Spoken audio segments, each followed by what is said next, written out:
Hello everyone, today we're going to be programming a new remote for a 2007 Toyota 4Runner. So I have a list of instructions here on how to program the remote. I'll provide that in the comments below, and I'll also show you, I'll have a link to where I got my remote. So step one is to begin with the key out of the ignition, and then you're to open and unlock the driver's side door and make sure all other doors are closed. So I'm going to open it and it's unlocked. So within 5 seconds, insert the key and pull it out twice. 1, 2. Close and open the driver's side door twice. There's once, there's 2.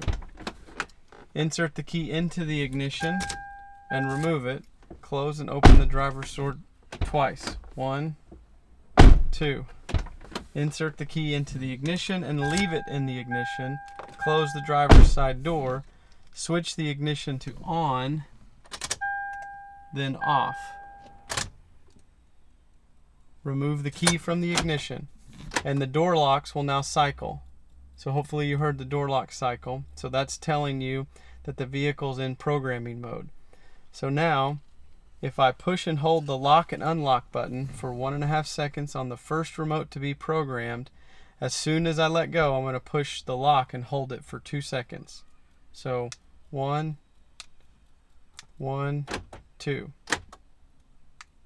So then now you just heard the door locks cycled to confirm successful programming of the remote. And then if you have other remotes, now would be the time to program them.